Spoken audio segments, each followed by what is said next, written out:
Olá, meus amores, estamos com mais um vídeo aqui no canal do Tato Leal. Vocês podem reparar que essa tela não está totalmente acabada. Eu vou mostrar para vocês agora um processo de desenvolvimento de luz e sombra nesses passarinhos, tá bem? Já tem um aí quase pronto, mas vou fazer outro logo na sequência. Quando vocês quiserem ver a tela pronta, eu vou deixar uma foto exclusiva no meu perfil do Instagram, do Tato Leal, claro, tá? Então, quem não segue é só acessar lá o meu perfil, deixar o link aqui na descrição do vídeo, tá bom?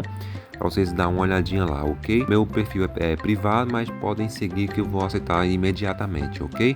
Ou mais depressa possível. Vamos lá. Eu vou mostrar um processo interessante hoje para vocês então, o vídeo talvez não ficou muito perto da imagem, mas reparem muito no que eu estou falando também, que é muito interessante, a respeito de luz e sombra.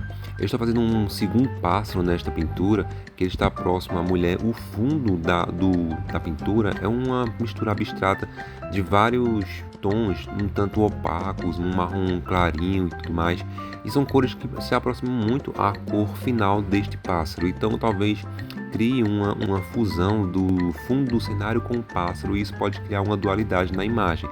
Então tem que ter bastante controle durante a pintura para não fazer com que eles se misturem muito, tem que ficar distante o pássaro do fundo, ok? Eu comecei a fazer essa pintura com um marrom Van Dyck, pincelando para marcar a lateral do pássaro, onde eu tinha perdido parte do desenho quando eu tinha feito o fundo da pintura. Então essa pintura é a primeira camada apenas para marcar o início da pintura, ok?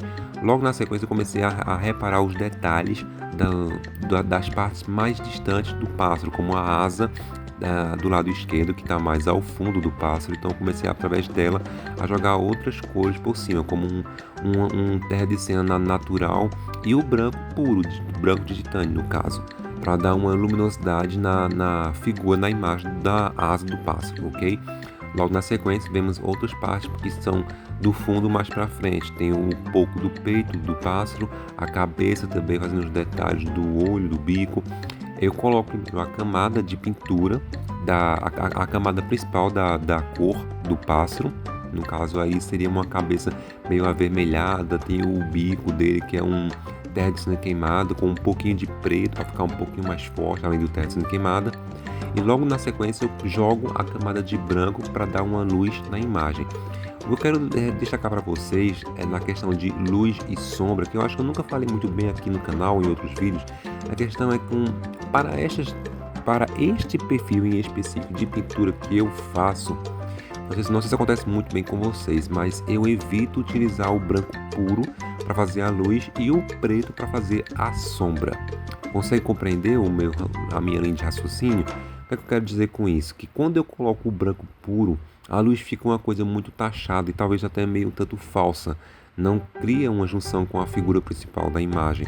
Vocês podem reparar isso nas pinturas que vocês vão produzir na sequência. Vocês já repararam anteriormente. Seria ótimo, tá?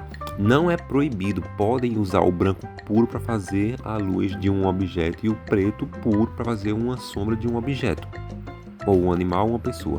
Mas a questão é que para o perfil desta pintura em particular, eu evito utilizar essas tintas de maneira pura, certo? Sempre é bom a gente ter uma paleta e sair misturando as tintas para nós criarmos as nossas próprias cores, ok? Nós temos os tubinhos de tintas prontas, mas é sempre bom a gente conseguir construir novas camadas de tintas na nossa paleta. Essa é uma das maiores graças enquanto pintamos, não é verdade? Eu acho que vocês já tenham reparado neste processo também, que é muito interessante. Quando a gente cria novas cores, as nossas telas ficam muito mais vivas, ficam muito mais pessoais, muito mais nossas, ok?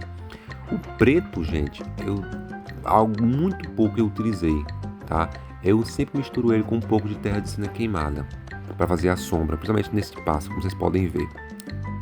A camada mais fina eu coloco um preto, muito pouco, e com um pincel limpo, o mesmo pincel que eu joguei o preto, eu limpo o pincel no paninho e vou puxando o preto para ir misturando aos poucos com a camada da cor principal.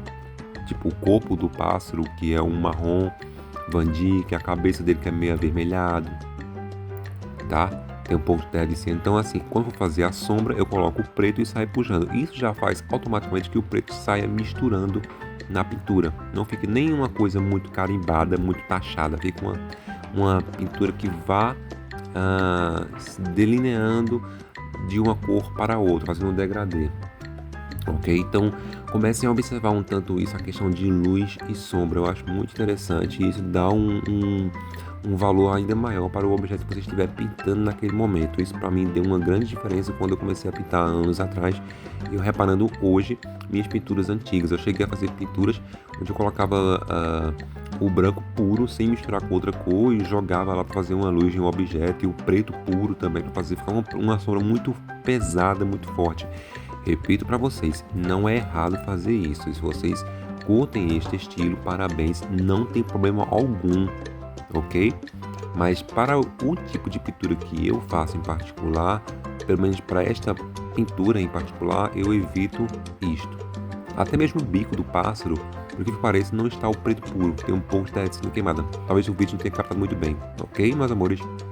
Muito obrigado pela audiência de vocês, tá bem? Curtam o vídeo, compartilhem com seus amigos e até breve, ok? Um beijo e até mais. Tchau, tchau.